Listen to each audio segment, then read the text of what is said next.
Greetings and welcome to Hexed Encountered. I'm Joe. In this video, we will be doing a gameplay, of the game Ottoman Sunset. This is from Victory Point Games. This is the third edition of the game. It is designed by Darin Leviloff and is from his States of Siege series. So we're going to probably just get right into this. Now, the nice thing is here on the map, you have your sequence of play right here. Now, actually, before I go any further, I should probably mention that I was considering doing this one and Habsburg Eclipse as a combined game, but then I decided to concentrate on this one, and then probably we'll do Habsburg Eclipse as well, and then perhaps just to kind of demonstrate what it looks like when they're joined together, then do a combined game. That way, people who are interested in one game or the other can see that, and anyone who wants to see both games can see that as well. So that's tentatively the plan. We'll see how things go. As always, there are no guarantees in life.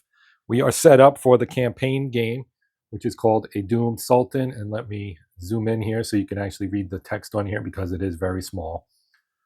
On August 2nd, 1914, Germany and the Ottoman Empire secretly signed a treaty of alliance. However, the Sultan, the nominal commander-in-chief of the Turkish military forces, did not endorsed the treaty, and Jamal Pasha continued in his attempt to reach a treaty with France. Eventually, the confiscation of two Turkish battleships being built in Britain and the flight of the Goeben, which is an event card in the deck that we'll see, perhaps forced Turkey's hand.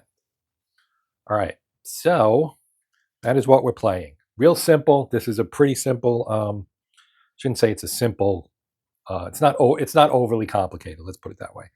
This is our deck. We have three decks divided into basically eras: morning, midday, and evening. I think morning, midday, and dusk. Okay, morning, midday, and dusk. So this is the morning deck. Midday and dusk decks are off to the side there. So we draw the top card, and we get Intelligence Bureau for the East. So we place the Intelligence Bureau for the East marker in the turkey box.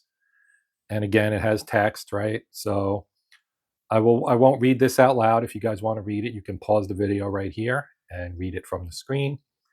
But I'm going to place this here in the discard pile, and I'm going to grab that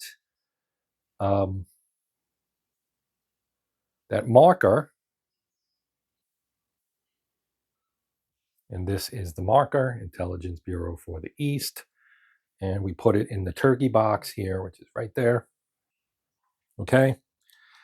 So we went from event phase, which is doing that, to front advancement phase. So you can see we have an advance in Mesopotamia, which is right here. And this is Townsend. He's in Mesopotamia. He has a strength of 3. He moves from Basra to Ctesiphon. And again, we discard that, and we get 1 action. At the bottom there, you can see it says 1 action. So actions that we can take, there are several of them. We can do things like launch offensives, which is how you would then push these guys back. You can also allocate resources to the other theaters of the war, which is Western, Naval, and Eastern. And you can deploy this if you want to. So if I wanted to move it somewhere else, I could do that. And then we can also place Turkish defenses in the Narrows, which is this area here, which is what I am going to do. I'm going to place a minefield marker and put it right here. Because at some point, the British will start to try and force the Narrows, which puts Constantinople in direct danger. And if Constantinople, which is right here, if it ever falls, the game is over instantly. So that's it. That's a whole turn. It took a few minutes, and that was with me explaining it. So we'll move to the next one, and we will pull, national will. So just how that works. The national will phase, you calculate the current Turkish national will and adjust the national will marker. So we count the number of markers in the victory box, which is 0. The number of markers in the defeats box, which is 0, and strategic sites controlled by all of the Allied forces. At this time, ignore any markers in the stalemates box, the final result is the current Turkish national will. So they do not control any strategic sites. They are marked by the Turkish flag here. You can see there are several of them. Jerusalem is supposed to have them, but the map was printed in error. And apparently they gave stickers for it, but I don't have that. So I'm just going to keep in mind that Jerusalem is also one of those sites, and it should have one of these flags. So that's fairly easy to remember, but I'm just pointing it out right now because actually someone mentioned it in the comments for the first look video I did. So having done that, we have no change here in the national will, so we move on. Now we get Bulgaria joins the Central Powers, and you see the Iron Cross up here. That indicates that this is an event that would have an effect in the combined game. So if we were playing Habsburg Eclipse with this card, it has an impact on that. And you can see here, Bulgaria entered the war on behalf of the Central Powers in October of 1915. So again, I won't read this, but if you are interested in it, there is the text. Again, you could pause and read it. Event, no event. Again, they're going to advance, and this time it's two fronts, Mesopotamia and Sinai. Now, Sinai has, and we do get one action, and Sinai has a special thing here, and you can see it here on the map. It says, until the pipeline is built, the Sinai unit must roll less than its battle value to advance into boxes 5 or 4. So we know this guy moves up. He's moving up to Kut. And this one will try to move to El Arish, and he's got a value of 3. So I'm going to take my die, and I won't even use my tower for right now. We'll just roll. We got a 2. That is less than a 3, so that means he can move up, which is not great. I'm going to grab my dice tower for future rolls, but for now, we'll just use that. And now I get one action. So my one action will be, I believe, anyway, to do, I think we're going to try to roll a die to do an offensive and see if we can push them back. So we have to roll higher than a 3. Let me grab my dice tower. Okay, dice tower's right here. We'll roll one die, right? And we got a 5. So that means we push them back.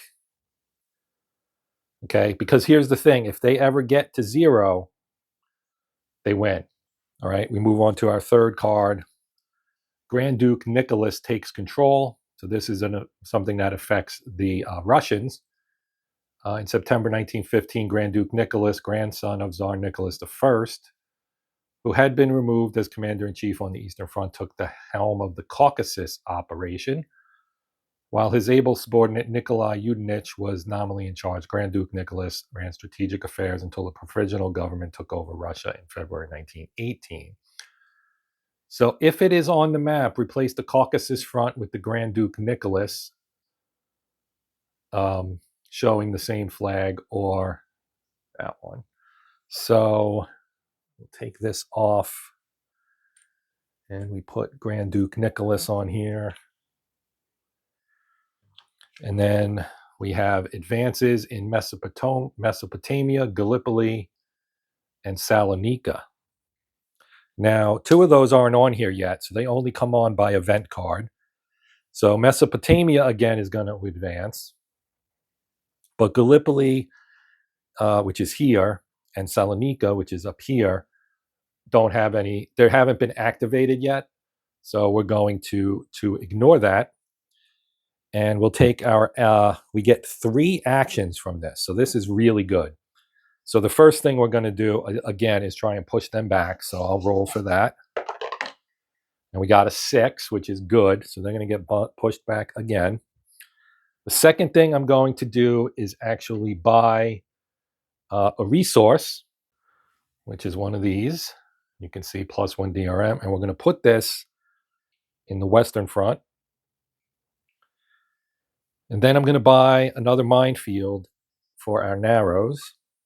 We want to make it as difficult as possible for the Royal Navy to get there. And I know they haven't even tried yet, but that's our 3 actions, and we move on to the next card. Second Battle of Ypres, and it's good that I picked this, okay, because we got resources there now. Okay, so again, I'm just going to let this sit here. You can pause and read it if you wish. But we're going to move on to the event, which is we resolve the second Ypres battle from the Western Theater off map. So off map battles, you basically roll a die. We have to find the battle marker, which is right here, right? And it's a 4. So an off map battle, you get a +1 DRM. And if the total is less than the battle value, so the battle value is a 4. If it's less than 4, the Central Powers take a loss. If it's the same, it's a stalemate. And if it's greater than the battle value, the result is a victory. So this is a tough one. It's a 4, right? So we're going to roll. Now, because we get a +1, if we roll a 3, we'll get a stalemate. If we roll a 4, 5, or 6, we'll get a victory. And if we roll a 1 or a 2, it's a defeat. And we rolled a 5. So with a 5, this goes into the victories box. And that's good because that will help our national will now because we'll have a +1 there. Okay, so we would advance the Caucasus front, which is active, and the Sinai front, which is also active. So the Caucasus front is up here, so they're going to move up 1. And the Sinai front, again, has to roll, so he needs a 3 or less. And he rolls a 2, so again, he advances. And then we get 1 action. So for our 1 action, we're going to try a counterattack here, which means we need greater than a 3. And we got another 5. So we've been successful at pushing them back when we've tried it. Okay, next card. Gobin, sorry. Gobin, the SMS Gobin was a German dreadnought, and it snuck into it was caught in the Mediterranean at the start of the war, and it sailed into Constantinople and became a Turkish dreadnought, basically, but kept the German crew, and then they went into the Black Sea and started shelling Sevastopol, even though Turkey had not yet entered the war. So we would retreat here. That front, Salonika, is, of course, still not active, but the Caucasus is, so they're going to retreat. And then we have a Sinai advance and an Arab advance. Again, this one's not active yet. And then we get 2 actions. So they're going to move back 1. The Sinai front is again going to attempt to go to Gaza. Whoops. Grab that and roll it again. And we got a 6. That is higher than a 3, so they fail and do not move. And this is because the Sinai pipeline has not been built yet. So this represents the fact that the British did not have water supply for going through the desert here, crossing the Sinai to get into Palestine and moving up that way through what's now Israel and into Syria, Jordan, etc., to go up into Turkey itself. For our 2 actions, let's see, what do we want to do? I'm going to buy another resource, and I'm going to put that in the Eastern Theater. So now we've got both fronts covered, and then for the third one, I'm going to purchase another fortification for the Narrows. This is Nagara, which is the last step before Constantinople here. So we're going to put it here. They also have pre-built defenses here. Sadulba here and Kumkale here. Then we have Dardanos and Yildiz as well that we can build in. So we can build 2 more, basically.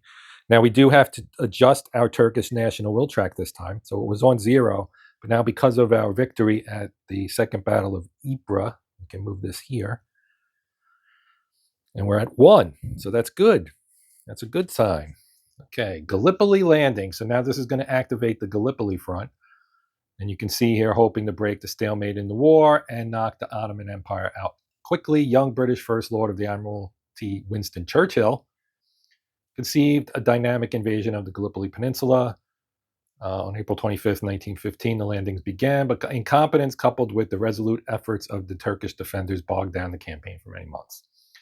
So our event is going to activate that front. We're going to put Hamilton with a strength of 2 on Cape Helles and settle Bahir destroyed in the Narrows. So that's not a good thing, of course. So we have our destroyed counter for that defense I just mentioned in the Narrows. Then we have the landing of Hamilton, this side, the 2 side, and we put that here at Cape Helles. And then we would advance the Caucasus and Arab fronts. So the Caucasus can advance, but the Arab front's not yet activated. That's where Lawrence is going to show up. And we get 2 actions again. All right, so 2 actions here.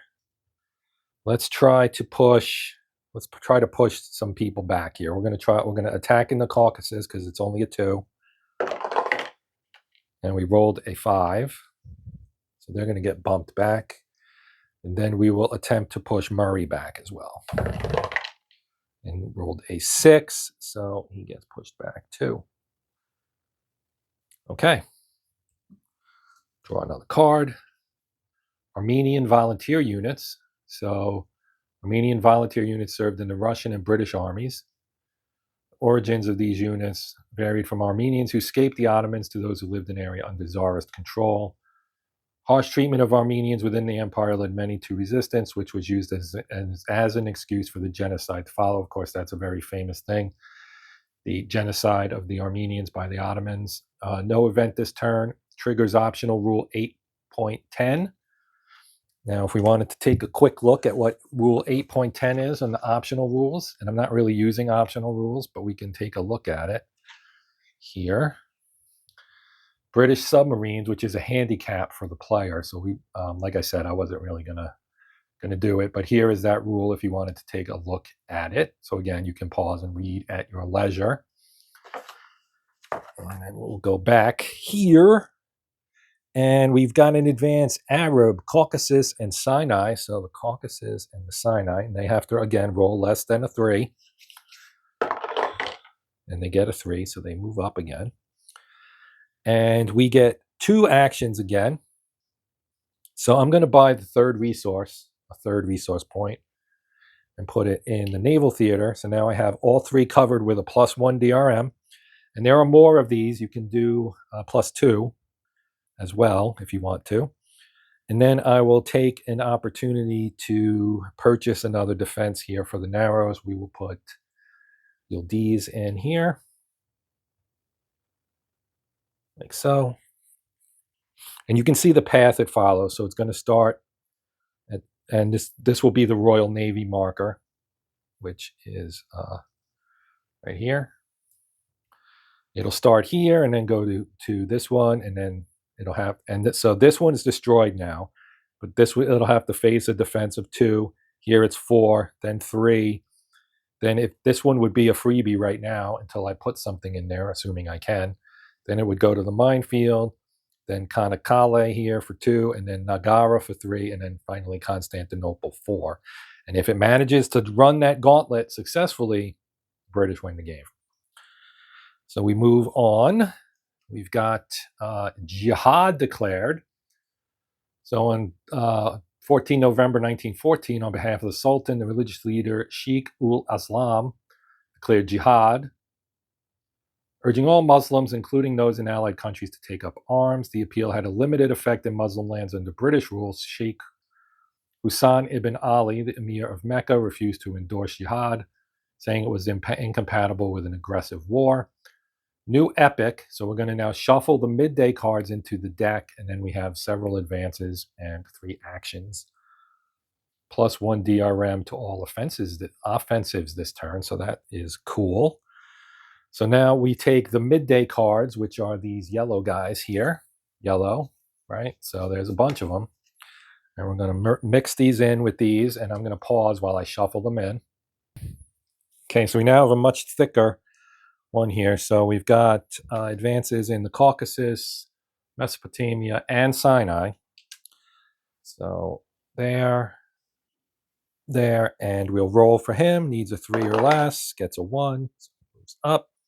Now we get 3 actions and we get a +1 DRM on all our offensives. So we're going to do offensives on the 3 fronts that just advanced. So we get a 3, so that will work here. I started at the top. I know I didn't say that. So now we roll here. Got a 3, so that becomes a 4. They get moved back. And here, we rolled a 1, so that one stays. All right, so now we move on. Upside down card there. So this one is a midday card. It is Asia Core. As you can see, it again has the Iron Cross on it. After the fall of Serbia, it became possible for German troops to be dispatched directly to the Ottoman Empire.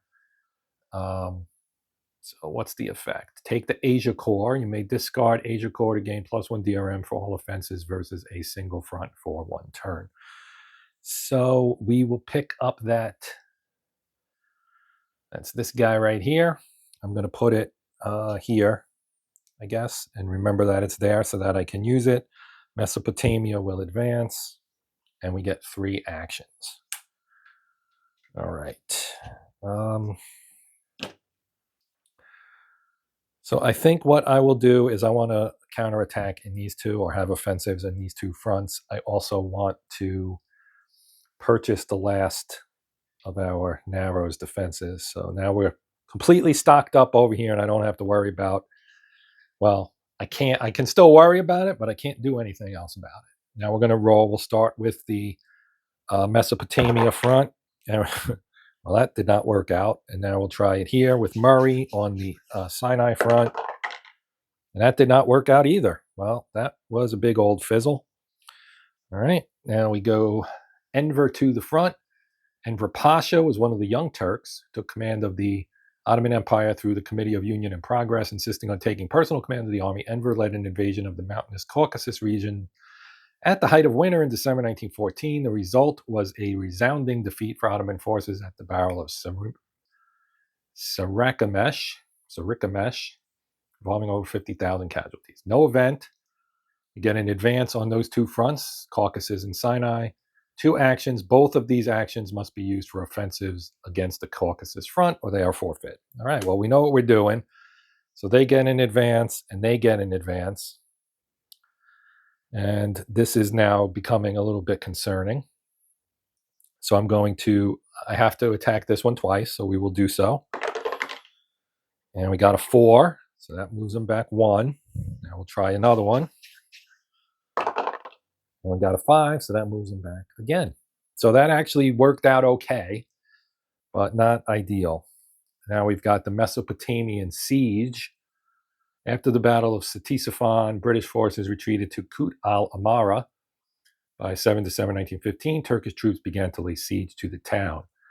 Again, I'll leave this here. So here you've got flip the Mesopotamia front to the Maud side and place it in Basra. Place the siege of Kut victory in the victories box. Okay. So the siege of Kut was actually sitting on the board and I couldn't find it, but there it is. So that goes in the victory box. And then we're going to flip this from Townshend over to its other side, which is Maud.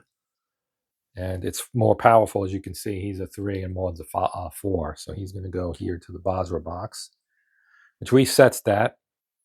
And I get 1 action, and with that action, I'm going to do an offensive against Murray to try and bump him back to Gaza. So we need a 4 or higher. We got a 5, so we'll bump him back out of Jerusalem. Okay, so that gives us another 1, so we're going to bump this up to 2. And then we draw another card. Fortification at Gaza-Beersheba line. And to prevent the fortress of Gaza from being outflanked, the Ottomans formed a defensive line from the coast to Beersheba, 30 miles inland. Throughout most of 1917, the British could not breach it. Finally, in the Battle of Beersheba, General Allenby was able to break through the line and follow up to capture Gaza. You may immediately forfeit this card's 2 actions to place the Gaza Beersheba fortification if the space is Turkish controlled. It is not. It is British controlled. We can't do that. So we have an Arab front, doesn't exist, Mesopotamia, and we have French, the Salonika front, which does not exist yet. So they move up, and we get 2 actions. So again, I'm going to hit this again and see if we can push them back. And we got a 4, which does the trick. He moves back. Now with my other one, I think I'm going to purchase another resources and put it on the Western front. I'll draw another card. Jutland. So this is the famous battle, naval battle, German policy for many years. Again, if you want to read it, I'll put it here so you can pause and read it. But we're going to resolve the naval theater, the naval battle from the naval theater, and then they're going to get an advance in Mesopotamia, Gallipoli, and Salonika, and we get 2 actions. Well, Salonika we know doesn't happen because we haven't drawn that event yet to make that front active. Here is the campaign. It's going to be hard to beat. We need to roll a 6 to win it, but we do get a +1 DRM, which means we need a 5 or 6 for victory. A 4 will be a stalemate, and a 1, 2, 3 is a loss. So let's roll it and find out what happens. We got a 6. That is another win. Can you believe it? I do not. All right. That's going to move us up to +3 after we take our 2 actions here. So we're going to take another crack at Murray while we can. Oh, we need to move these up. So that moves up. Gallipoli moves up, and that's it. So let's take a shot at Hamilton, first of all. And then we're going to do Maud. So a 2. That is a failure. Now we'll try this. We need a 5 or a 6. And we got a 6. So back it up, buddy. All right, draw another card. The Suvla landing. It's determined to breathe new life into the Gallipoli offensive. Additional British forces were landed at Suvla Bay in August 1915. Sir Frederick Stopford, a poor general, was chosen for the landing and doomed to success when he delayed his advance until artillery could be brought ashore. This lethargy led to the defeat of the attempted breakout at Anzac Cove. So this is really small text, but it says if it is on the map, flip the Gallipoli front to the Gallipoli post-Suvla side. Is that this? Yep, it is. So it's now a 3. As you can see, it's now a 3. So we're going to put that here. They are there. And we get 2 actions. They also advance all 3. So this one moves up. Now, that's a big deal. Caucasus moves up, and Sinai moves up. So we have to roll because they still don't have that pipeline, and they did it. So for my 2 actions, I'm going to try to push these guys and these guys back. So we'll do the Gallipoli first. Got a 4. So that is successful. Now we need a 4 or better here. And we got another 4. We'll bump him back again. I never moved this up. We're at 3 right now. And I would have dropped for losing that, but we didn't. So that's good. And we draw another card. We have the Somme. So we're going to have another battle to resolve. And again, if you want to read the text, pause it now and read. But our event is resolve the Somme, Western Theater off-map battle. And then we're going to have an advance at Gallipoli and get 1 action. So the Somme is here. It's a 3. So 3 is a stalemate. We do have a +2 on the Western Theater. So that means 1 would be a stalemate, and anything higher than a 1 will be a victory. We got a 3. So that is that. So that worked out pretty nicely. So Gallipoli moves up, and we get 1 action. I'm going to counter offensive again here on the Gallipoli front. And 6. They go back. Central powers meddling in Afghanistan. The Germans invested considerable resources in trying to lure Afghanistan into the war. In October of 1915, the Niedermeyer-Hentig expedition managed to evade the East Persia cordon set up by the British and met with Emir Habibullah Khan. While the meetings initially resulted in a draft Afghan-German friendship treaty, the vacillating Emir did not keep his commitments. We have a coup in Afghanistan, and we need to roll a 5 for that to happen. So we will try that. And we got a 2, so that's a fail. So no coup in Afghanistan. And we get an advance in the Caucasus, Mesopotamia, and Syria. So boom, boom. And we'll try here. They need a 3 or less. And they rolled a 4, so that failed. Okay, we get 3 actions. 3 actions. So let us do this. We're going to play our Asia core marker here, which gives us a +1 DRM for all offensives, 1 front, 1 turn. Maybe we won't play that right now, actually, because we have different fronts. So we're going to save that until we get somebody up in this area, the 2 area, where we could possibly push them back further. I'm going to risk it here as far as we're going to attack all 3. Well, this one, and this one. We're not going to mess with the Sinai front this time. We'll start with Gallipoli. We need a 4 or better. So that's a no. We need a 2 or better on the Caucasus. That's a yes. And then we need a 4 or better in Mesopotamia. And actually, we needed a 5 or a 6. So that did not work either. And so we go to the next card. Verdun, another battle. So again, if you want to read the text here, you know what to do.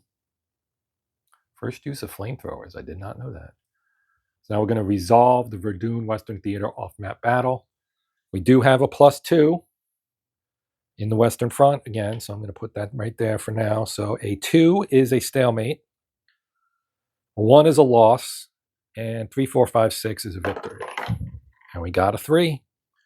So we're just racking up the victories here. And we now are at 5.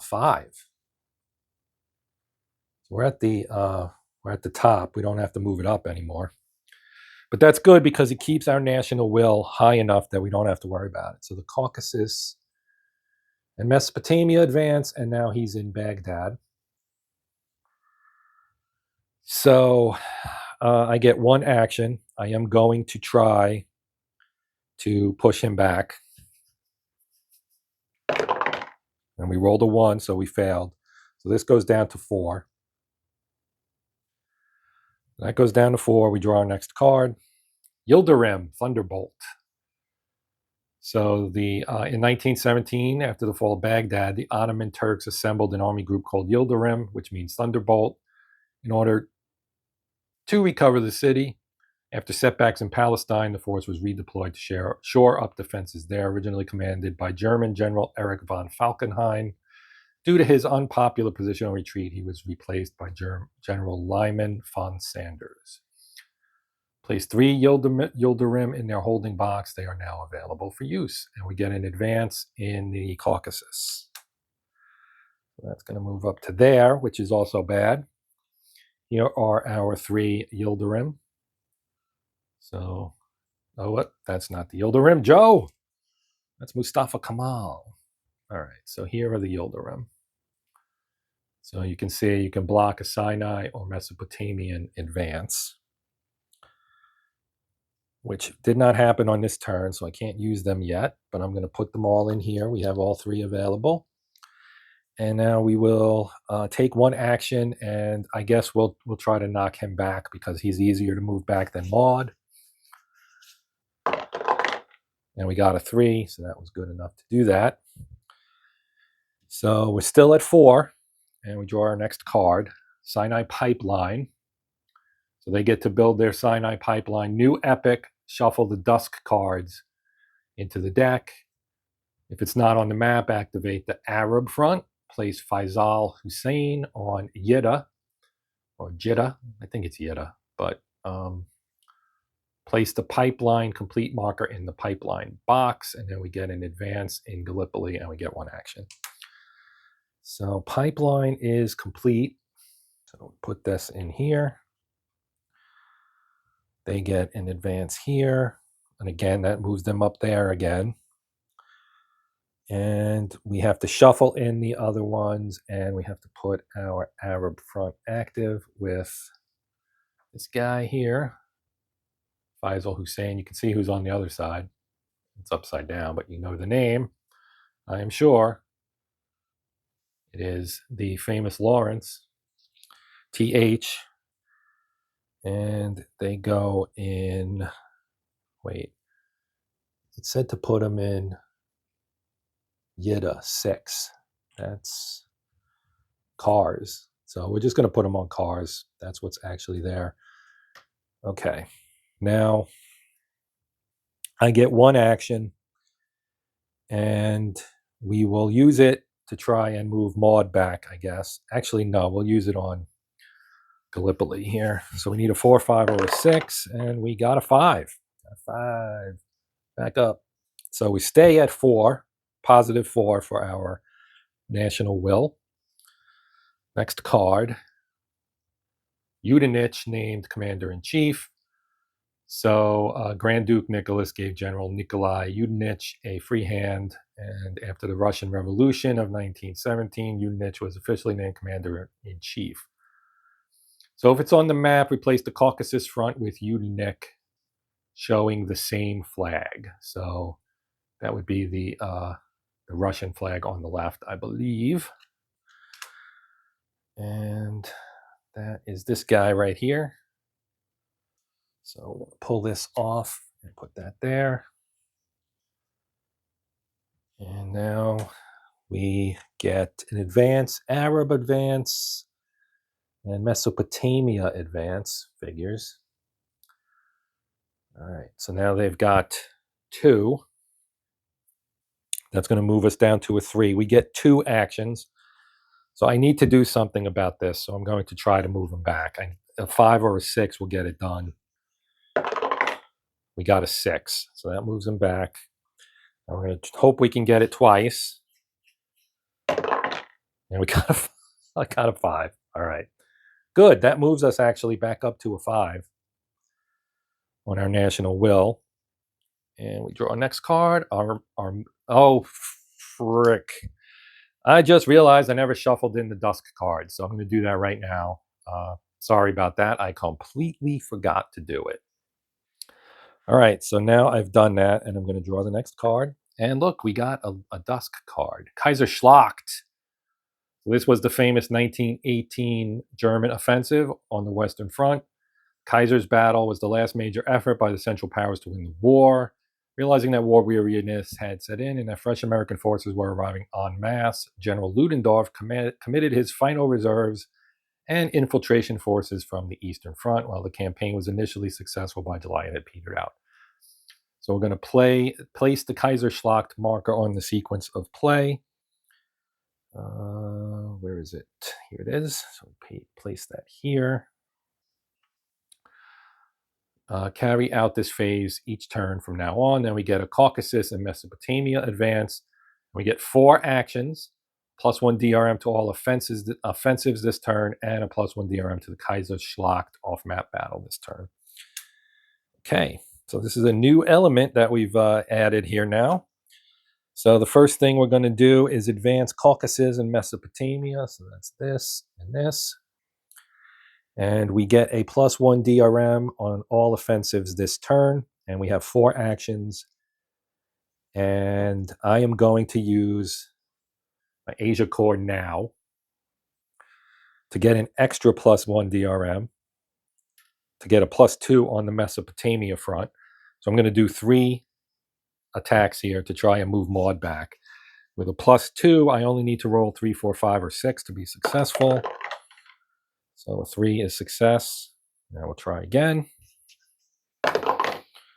A 6 is success, and 1 more. 2 is not a success.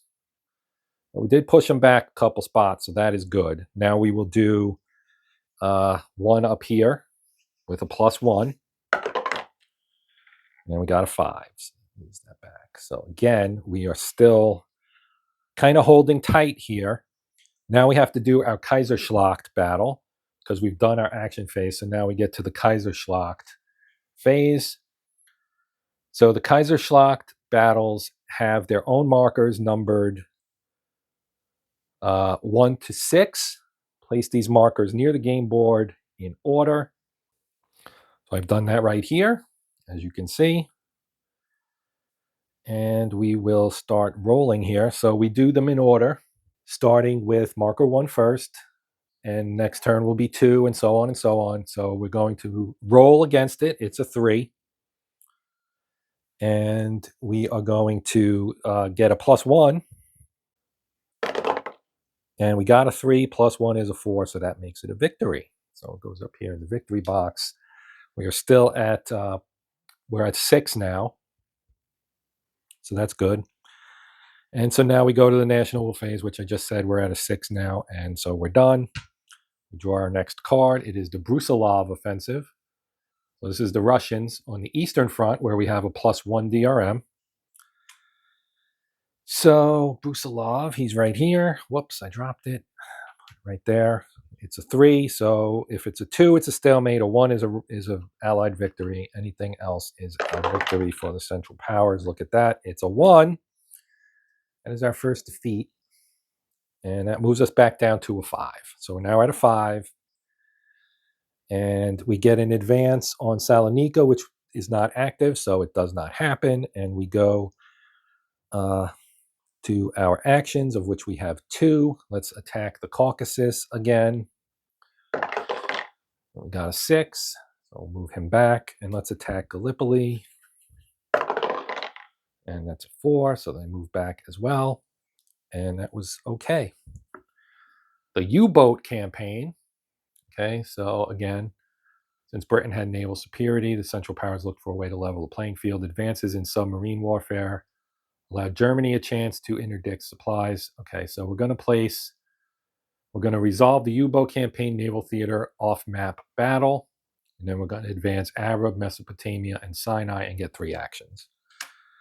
Okay, so our U-boat campaign marker is right here. We're going to roll. We do get a +1. We got a 2, which becomes a 3, and that is our second straight defeat, and we've dropped to a 4. Now we advance Arab and Mesopotamia and Sinai. So we have to roll. Oh, we don't have to roll anymore because the pipeline is complete. Now we get 3 actions. So let's start by counterattacking here in Sinai. Failure. Let's try Arab. That worked. And then let's try up here in Mesopotamia. That looks like a 5. All right. Next card.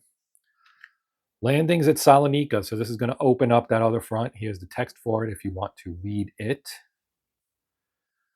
Activate the Salonika front. Place Serail 2 on Salonika, and we get an advance in the Caucasus front and 1 action.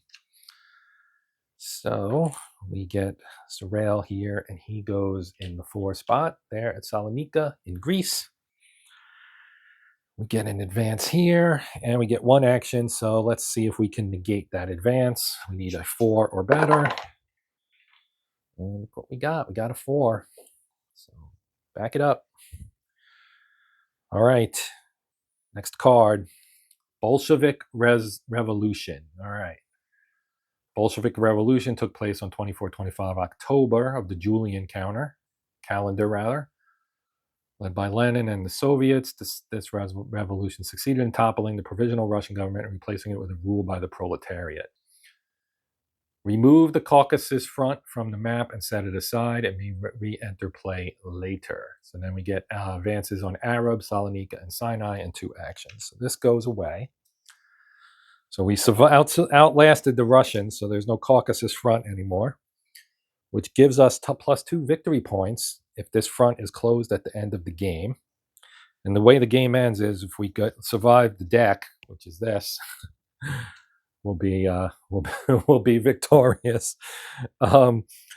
So we get an advance for the Arab front. We get an advance here in Salonika, and we get an advance on the Sinai. And we get 2 actions. So let's try and knock back the Sinai front.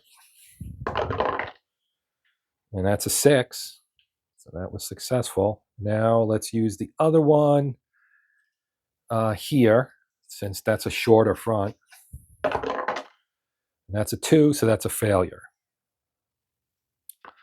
Army of Islam, no event this turn. If you want to read it, there it is. A late war creation that reflected a growing movement among the Ottomans for pan-Turanism, the unification of all Turkic peoples. Okay, so no event. We get advance in Arab, Mesopotamian, Sinai fronts, and 2 actions with a +1 DRM on all offensives. Offensives. Why do I keep saying offenses?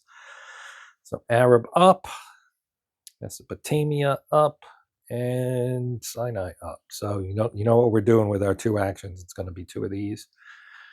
And we'll try Maud since we get that +1 DRM. And we got a 3, which becomes a 4, which is still not good enough. And we'll do Murray with the other one. And he got a 3 +1. We'll successfully push him back. All right, next card.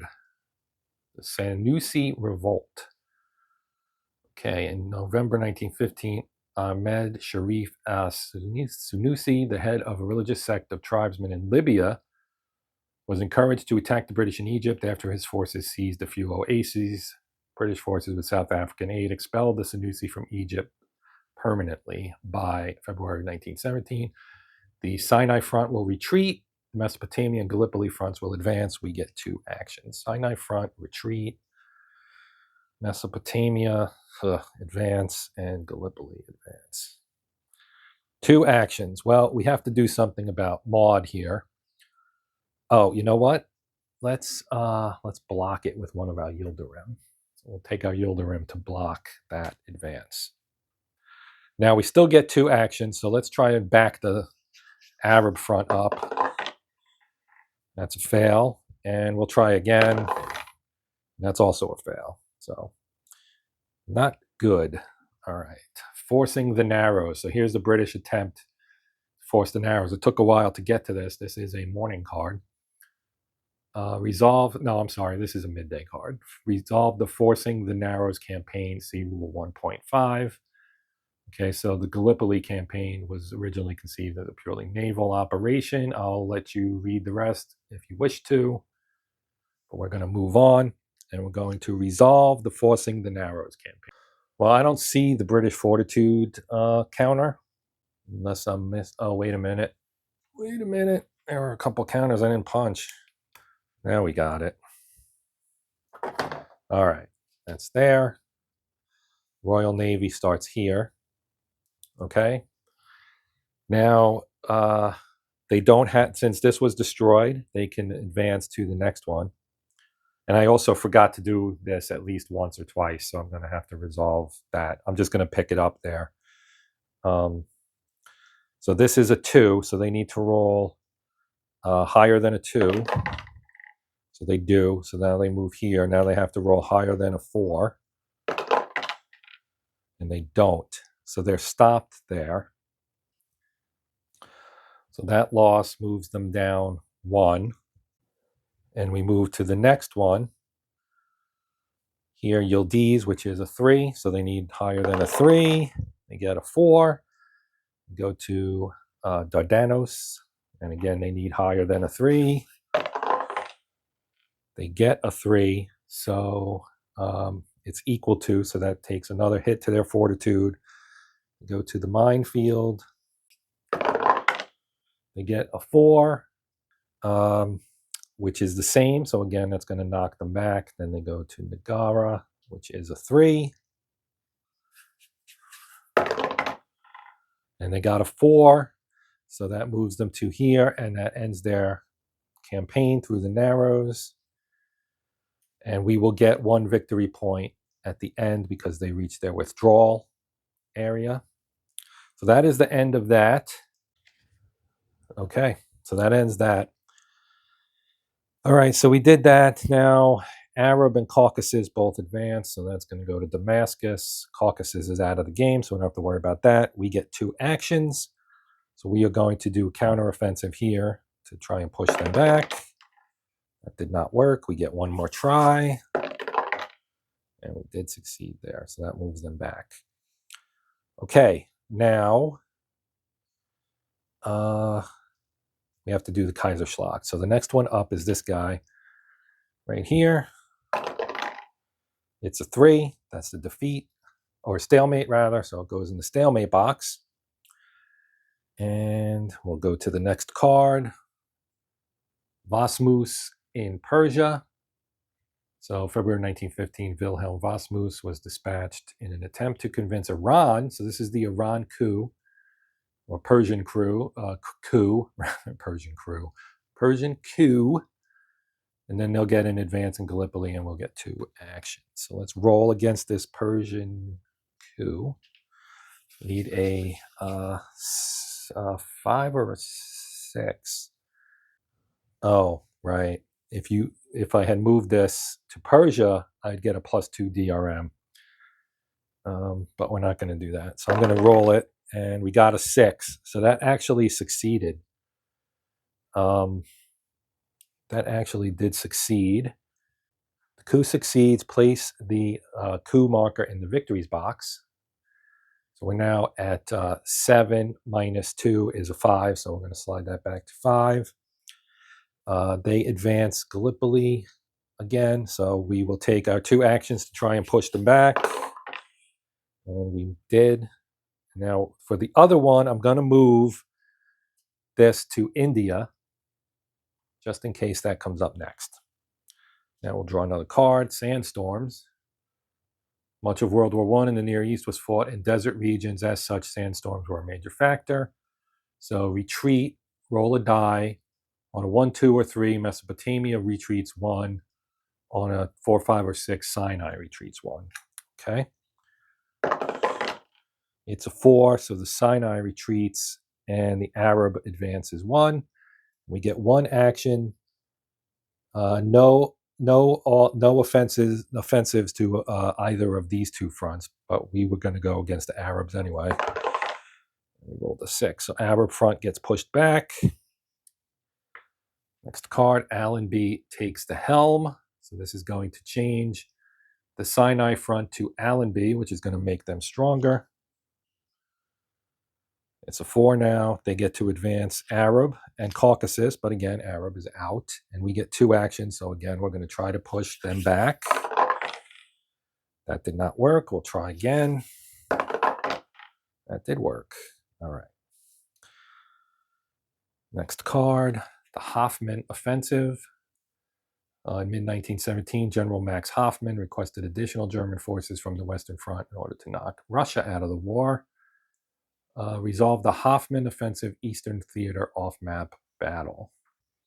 And then we're going to advance Arab and Sinai, and we get +1 DRM to all offensives versus Caucasus, which we don't have anymore. So in a way, it's a little weird to be resolving this, but we will. This is the Hoffman Offensive, which is only a 2, so this is a fairly easy one to win. We do get a +1, so that is another victory. Now we're at 8 minus 2 is 6.